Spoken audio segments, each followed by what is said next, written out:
नमस्कार दोस्तों, आज मैं आपको सुनाऊंगा चमत्कारी पुष्प की कहानी। यह कहानी काल्पनिक है। इसमें एक राजकुमार पर जादू किया जाता है। एक लड़का उसकी मदद करता है और जादू को तोड़ता है। कहानी में पूरी सुनने के लिए अंत तक बने रहिए। समीर एक दयालु और सुंदर लड़का था। वह एक छोटे घर में नौकर की तरह कार्य करता था। रविवार के दिन उसे घर जाने के लिए अपनी माँ से मिलने के लिए एक दिन की छुट्टी दी गई थी। अपने घर जाते हुए वह एक नदी के पास से गुजरा और नदी से पानी पीने के लिए रुका। जैसे ही वह नदी से पानी पीने जा रहा था, एक मछली बाहर उछली और समीर से बोली, कृपया डरो नहीं, मैं तुमको हानि नहीं पहुंचाऊंगी। मुझे तुम्हारी मदद की आवश्यकता है, मछली ने कहा।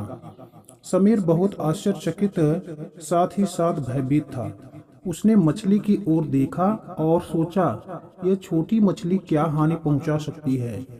मैं तुम्हारी किस प्रकार मदद कर सकता हूँ? मैं एक नौकर हूँ, लेकिन यदि मैं तुम्हारी मदद कर सकता हूँ तो मैं बहुत प्रसन्न होऊंगा।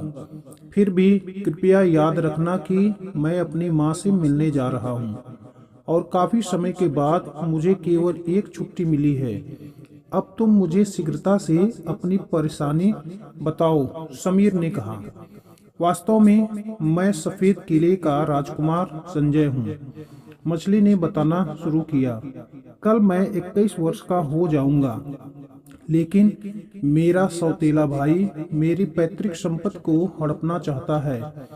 मध्य रात्रि में उसने एक जादूगरनी से मुझे एक मछली में बदलने की प्रार्थना की।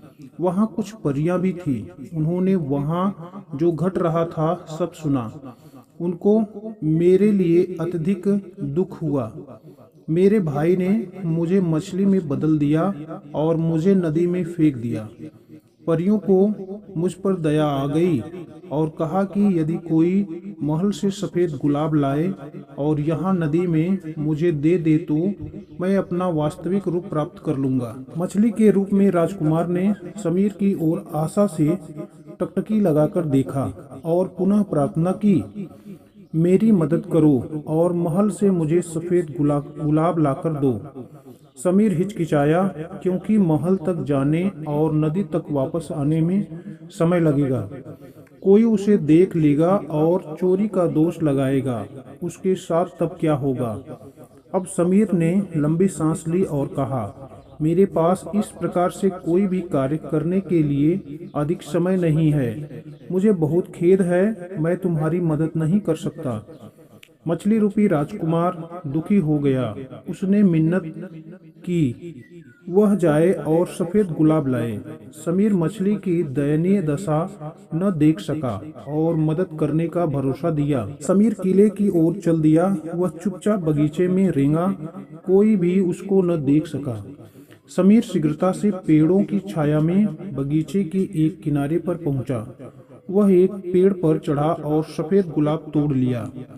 समीर ने सावधानी पूर्वक बिना किसी के देखे बिना गुलाब लिया और नदी की ओर दौड़ पड़ा।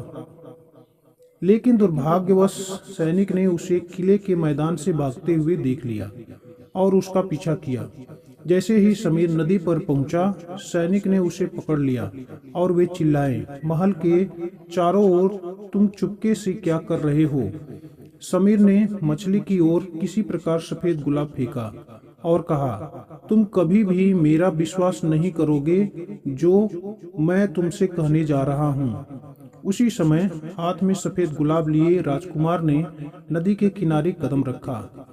राजकुमार संजय, सैनिक प्रसन्नता से चिल्लाए। इसी मध्य राजकुमार का भाई भी वहां पहुंचा और सैनिकों को दोनों बंदी बनाने की आज्ञा दी। लेकिन सैनिकों ने उसका कहना नहीं माना। इसके बजाय उन्होंने राजकुमार संजय का कहना माना।